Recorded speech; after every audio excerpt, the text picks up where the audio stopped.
आप सभी का स्वागत है पहाड़ी ट्यूटर चैनल में। मैं हूं अक्षत बिष्ट और जैसा कि आपको पता है यहाँ हम कॉम्पिटिटिव एग्ज़ाम के लिए होलिस्टिकली प्रिपरेशन कर रहे हैं। और जैसे कि आपको पता है मैंने पॉलिटी सब्जेक्ट से शुरू किया था, तो पॉलिटी सब्जेक्ट की ऑलरेडी 3 क्लासेस हो चुकी हैं, अगर आपने नहीं देखी हैं तो आप जाके देख सकते हैं पहाड़ी ट्यूटर चैनल में।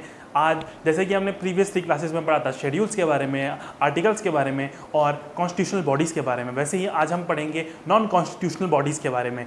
नॉन कॉन्स्टिट्यूशनल बॉडीज़ को बेसिकली स्टैच्यूटरी बॉडीज़ भी कहते हैं। Non constitutional bodies basically 2 types की होती हैं, एक होती है स्टैच्यूटरी बॉडी और एक होती है एग्जीक्यूटिव बॉडी। स्टैच्यूटरी बॉडीज़ में वो बॉडीज़ आती हैं जो पार्लियामेंट के एक्ट के द्वारा बनती हैं, और एग्जीक्यूटिव बॉडीज़ में वो बॉडीज़ आती हैं जो काउंसिल ऑफ मिनिस्टर के द्वारा बनाई जाती है। Basically in non constitutional bodies को शुरू करने से पहले हम एक one of the most important article के बारे में पढ़ेंगे, जो कि है आर्टिकल 368। आर्टिकल 368 स्टेट करता है कि amendment of the constitution, basically जैसे कि आपने अभी तक पढ़े होंगे कि 89th amendment, 101st amendment, 91st amendment, 7 and 102 amendment, 89th amendment, जो मैंने आपको अभी तक पढ़ाए हैं। बेसिकली ये जो मेन है, और भी बहुत सारे अमेंडमेंट है, ऐसा नहीं है कि सिर्फ यही है। जैसे कि मैंने आपको एक बार बताया था कि फर्स्ट अमेंडमेंट किस में हुआ था, शेड्यूल 9 में हुआ था। किसने करवाया था? जवाहरलाल नेहरू ने करवाया था फर्स्ट अमेंडमेंट। ओके, तो बेसिकली ये आर्टिकल आपको ये आर्टिकल 368 आपको ये बताता है कि आप किस फीचर कि आप कॉन्स्टिट्यूशन में अमेंडमेंट कर सकते हैं।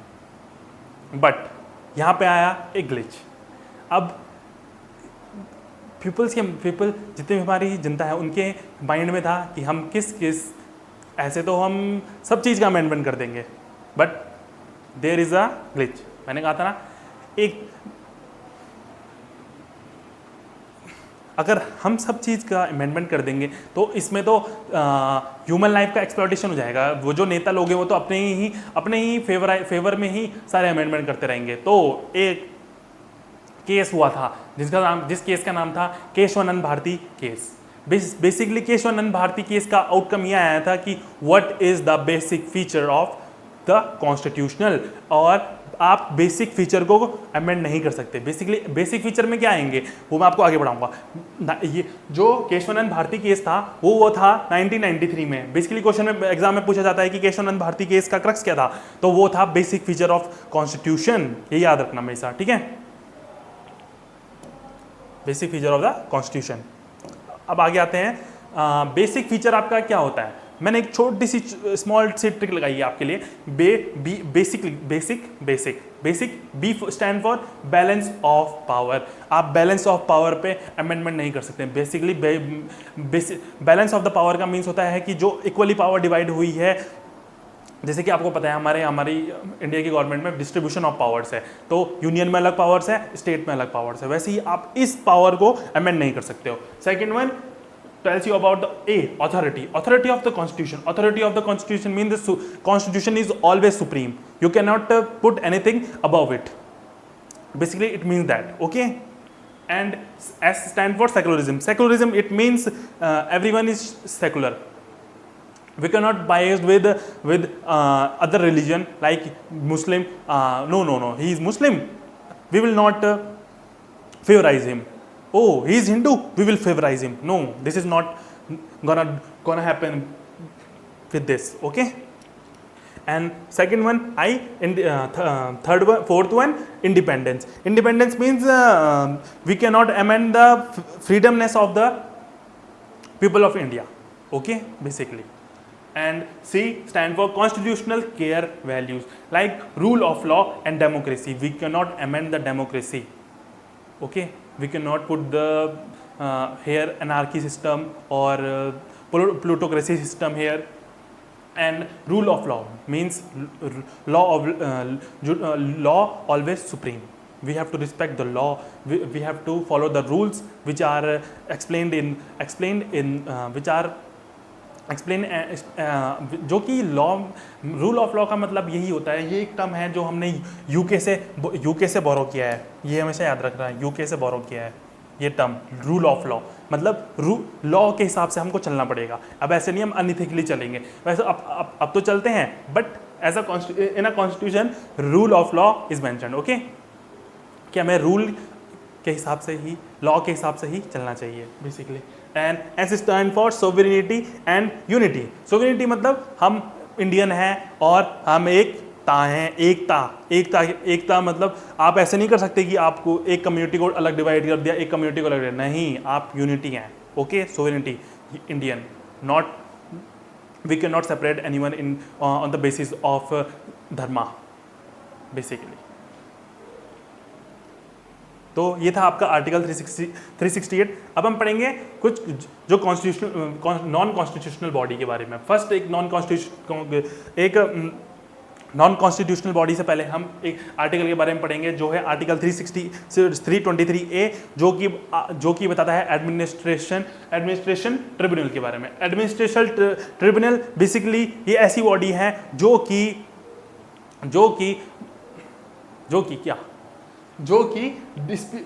बताती है कि जो कि इंस्पेक्ट करती है dispute related to the public service commission. Public service basically, not commission, public service. मतलब जैसे किसी आप गवर्नमेंट एम्प्लॉई है, उसमें कोई डिस्प्यूट चल रहा है, तो उनको इंस्पेक्ट करने की जो रिस्पॉन्सिबिलिटी होगी वो होगी एडमिनिस्ट्रेटिव ट्रिब्यूनल की। ओके गाइज, और इसमें जैसे मैंने अभी बोला कि जो गवर्नमेंट ऑफिशियल्स हैं उनमें जो डिस्प्यूट चल रहा होगा उसको रिलेटेड एडमिनिस्ट्रेटिव ट्रिब्यूनल वो करेगा, इंस्पेक्ट करेगा। तो बट इसमें एक ग्लिच हो जाता है, वो है इसमें तीन गवर्नमेंट ऑफिशियल्स को इंक्लूड नहीं किया जाता। एक गवर्नमेंट ऑफिशियल जो इंडियन आर्मी के हैं, आर्मी और not only Indian arm forces के,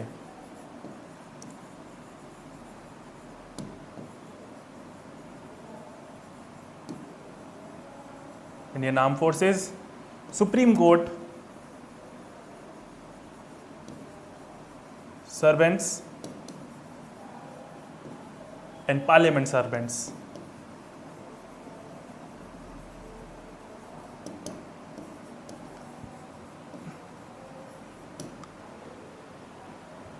आपने बेसिकली सुना ही होगा कोर्ट मार्शल वगैरह वगैरह। तो बेसिकली इसी में यही होता है कि आप इनको इंक्लूड नहीं कर सकते इसमें, क्योंकि इनको जो इस रिलेटेड इश्यूज में जो आपको हेल्प करेगा वो आपको मैं नेक्स्ट वीडियो में बताऊंगा। क्यों, बेसिकली अभी हमारा मतलब मेन टॉपिक ये नहीं है कि आपको अब वो इतना डीप नहीं जाता है कि आपकी पार्लियामेंट सर्वेंट्स अगर एडमिनिस्ट्रेटिव ट्रिब्यूनल नहीं कर रहा है तो कौन करेगा। नहीं, इतना डीप नहीं। आपको बेसिकली आपको एग्जाम क्लियर करना है, इतना डीप नॉलेज नहीं पढ़ना आपको।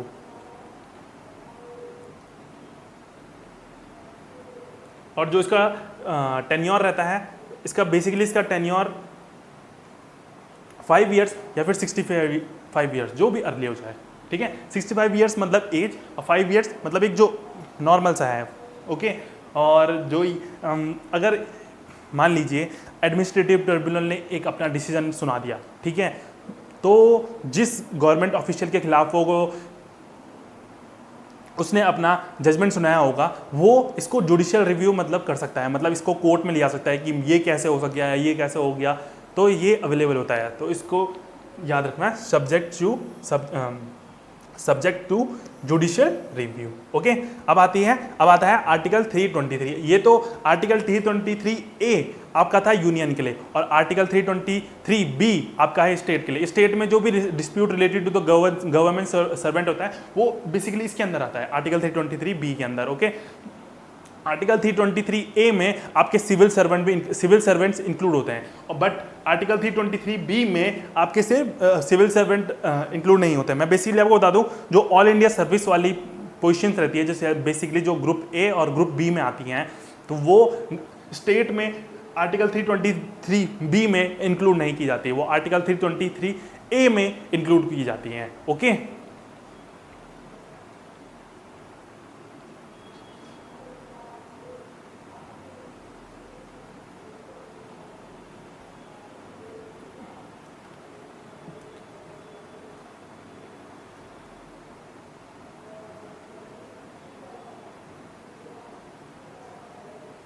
अब बेसिकली हम पढ़ेंगे अपनी नॉन कॉन्स्टिट्यूशनल बॉडीज़ के बारे में, जैसे कि मैंने आपको वो वीडियो के स्टार्टिंग में बताया था। नॉन कॉन्स्टिट्यूशनल बॉडीज़ वो बॉडीज़ होती हैं जिनको, जो कि या फिर या तो वो एग्जीक्यूटिव द्वारा बनाई जाएगी या फिर वो पार्लियामेंट द्वारा बनाई जाएगी। पार्लियामेंट द्वारा बनाई जाएगी तो उनको उसको स्टैचुरी बॉडीज़ कहेंगे, स्टैचुरी बॉडी कहेंगे। और अगर एग्जीक्यूटिव द्वारा और अगर काउंसिल ऑफ मिनिस्टर द्वारा बनाई जाएगी तो उसको एग्जीक्यूटिव बॉडी कहेंगे।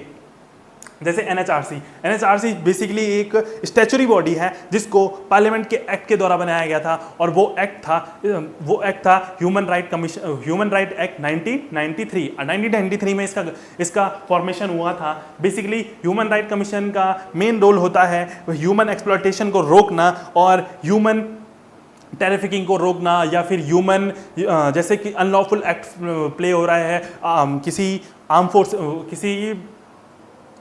जैसे कि पुलिस द्वारा किसी का एक्सप्लॉयटेशन हो रहा है किसी पर्सन का, तो वहाँ पे ह्यूमन राइट कमीशन का मेजर रोल होता है। बेसिकली ह्यूमन राइट कमीशन के चेयरमैन होते हैं रिटायर्ड सीजेआई ऑफ इंडिया और सुप्रीम कोर्ट जज of India, retired. Okay, CJI, what is mean of CJI? Chief justice of India. Okay, and second member होते हैं इसके हाई कोर्ट के chief justice. Third member होते हैं person with the knowledge of NGO। और basically जो ये three member body है, जो थ्री मेंबर्स हैं, इसमें एक वुमन का होना नेसेसरी है। ओके, और जो इसके एक्स ऑफिशियो मेंबर्स होते हैं, जिसमें और मेंबर्स इंक्लूड होते हैं, वो होते हैं chairman of national commission of SC, chairman of national commission of SC means scheduled caste and ST means scheduled tribe and backward class, and women, National Commission for Women, National Commission for Women, Child, National Commission for Backward Class, National Commission for Disabilities। Okay, और जो इसकी जो इसमें recommend करते हैं, जो ये ex officio members थे, इसमें जो इनको रिकमेंड करते हैं, उस कमेटी में आते हैं prime minister, home minister, speaker of Lok Sabha, opposition leader of both houses, deputy chairman of Rajya Sabha. Okay, और जो उसका टेन्योर रहता है वो 3 इयर्स और 70 इयर्स का रहता है। ओके, और इसमें बात की जाए अगर रीअपॉइंटमेंट की, तो रीअपॉइंटमेंट इसमें हो सकता है अगर ये अपने ही ऑफिस में, जैसे कि जो इसके मेंबर्स हैं, अगर ये अपने ही ऑफिस में इसको बोले कि हमको अपना रीअपॉइंटमेंट के लिए अगर सेलेक्ट करते हैं, तो इनके अपने ही ऑफिस में होगा। अगर इनको किसी ऐसा नहीं हो सकता कि हमने पहले नेशनल ह्यूमन कमीशन में थे, ह्यूमन राइट कमीशन में थे, और अब इनको दूसरे कमीशन में भेज दिया, नहीं, ऐसा नहीं हो सकता। अगर इनको अपॉइंटमेंट चाहिए तो अपने ही ऑफिस में मिलेगा basically.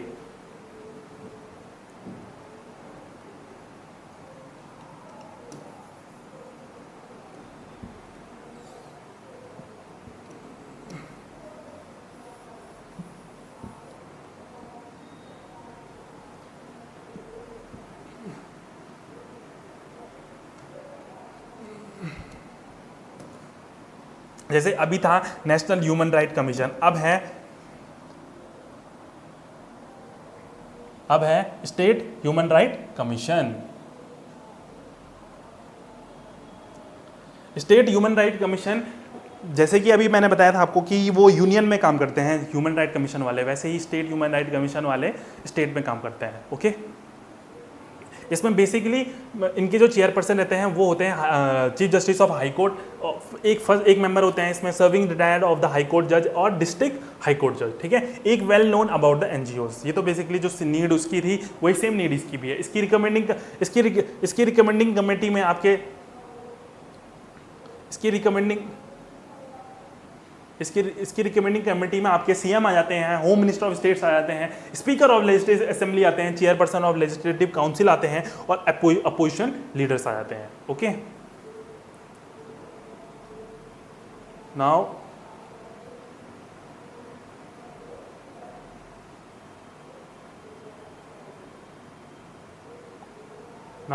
We gonna talk about our next statutory body और non-constitutional body, that is CIC.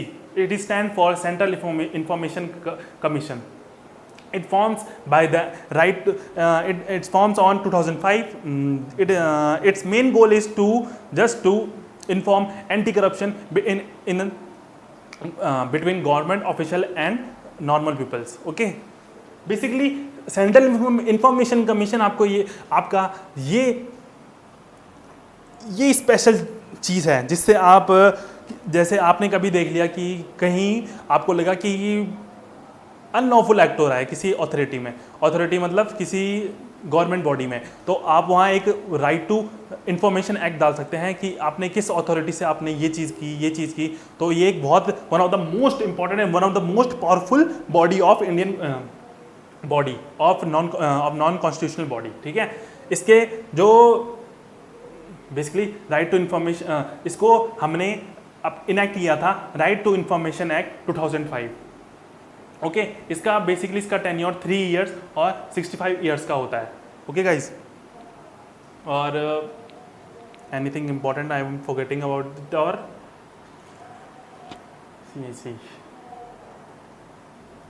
और जो इसके, हाँ, जो इसके कमिश्नर रहते हैं वो बताऊं कौन रहते हैं? रिटायर्ड CJI,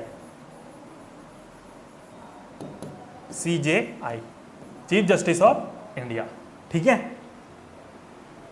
बस इतना ही मेन आपको, सिर्फ आपको इतना पता होना चाहिए कि ये कौन सी बॉडी है, नॉन कॉन्स्टिट्यूशनल बॉडी है, ठीक है। अब आती है वो जो इससे पहले मैं आपको बॉडी बताई थी, वो तो सेंट्रल इंफॉर्मेशन कमीशन, अब है SIC जिसको बोलते हैं स्टेट इंफॉर्मेशन कमीशन। और इससे पहले वाली जो बॉडी थी उसको अपॉइंट करते हैं हमारे प्रेसिडेंट, ओके।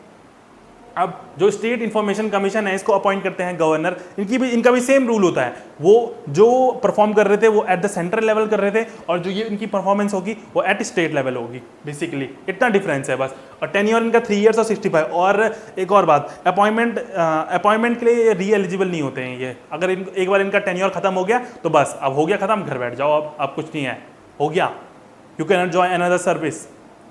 याद रखना, वो सिर्फ NHRC में था कि आप अपने ही ऑफिस को वापस ज्वाइन कर सकते हो अगर आपकी एज बची है और सिर्फ टेन्योर खत्म हुआ है। एज आपकी अगर अभी 50 है, 60 है, और आपका टेन्योर जो 5 इयर्स का था, वो 3 इयर्स का था, वो खत्म हो चुका है, तो आप अपनी पोजीशन को एक्सटेंड कर सकते हैं बेसिकली अपने ही ऑफिस में।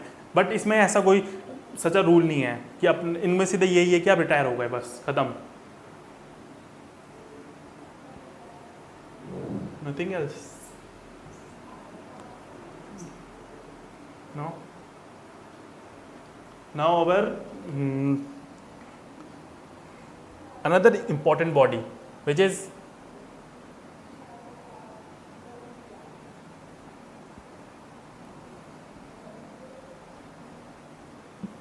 our another important body, which is Central Vigilance Commission. Hopefully this is visible for you because I am not able to zoom this.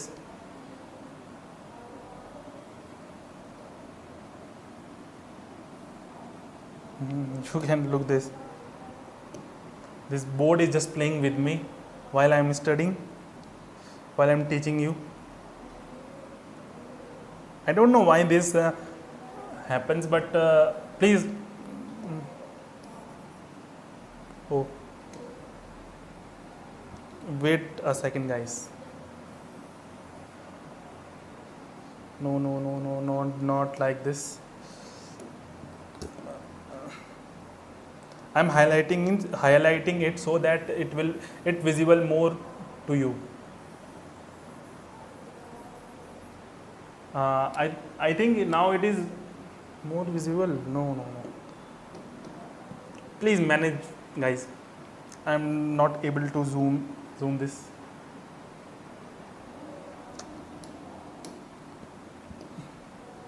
Please manage. It's my humble request. Please manage. I'm not able to correct this.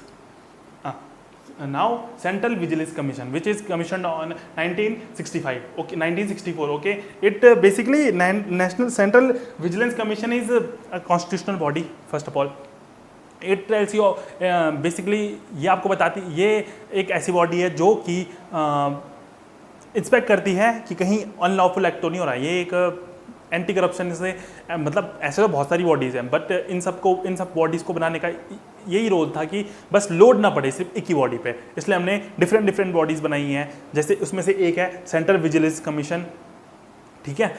और ये आपको corruption वगैरह से आप देखते होंगे, news सुनते रहते होंगे, सेंट्रल विजिलेंस कमीशन ने आज यहाँ रेड मारी है, इस करप्शन को रोका है। तो बेसिकली इनका यही काम होता है कि ये करप्शन वगैरह को रोकते हैं।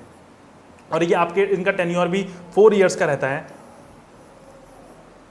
मेनली आपको बस ये पता होना चाहिए कि ये एक statutory body, it is a non constitutional body. अब आती है CBI, one of the most important body of our government. What is CBI? It handles high profile cases. आपने देखा होगा कि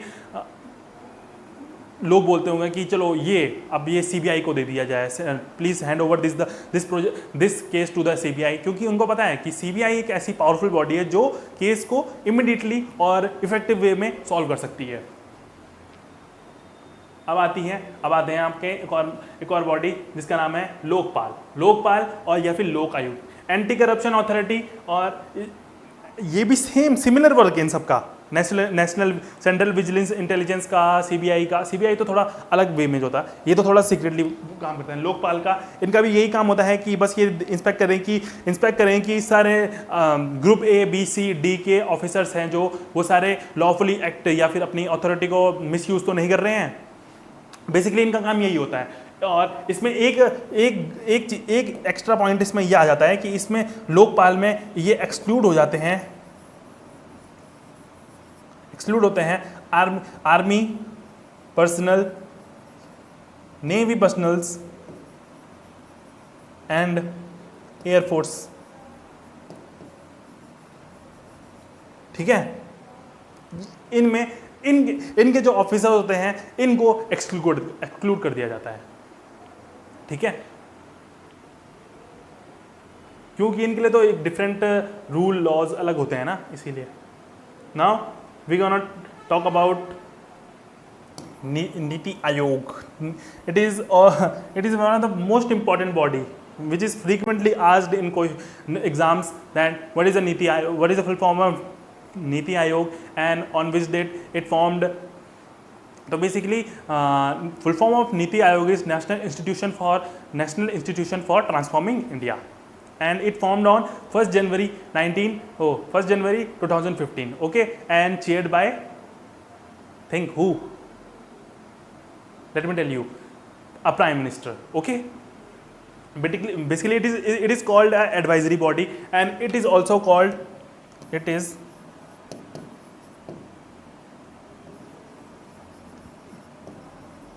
think tank of India, think tank of India।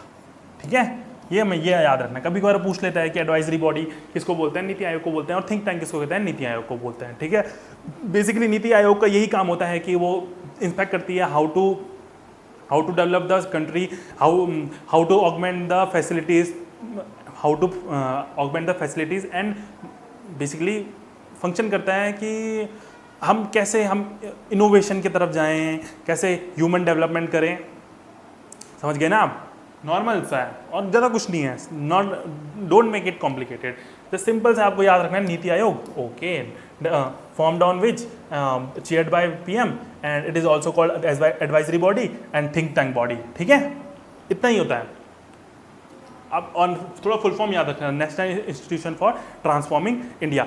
वो national institution, वो कभी कभार इंस्टीट्यूटिंग भी बोलता है, आपको इंस्टीट्यूशन याद रखना है, टिंग नहीं होता है। ठीक है, इंस्टीट्यूशन संस्था है। ओके, सो आज के लिए इतना ही। थैंक यू, बने रहिए और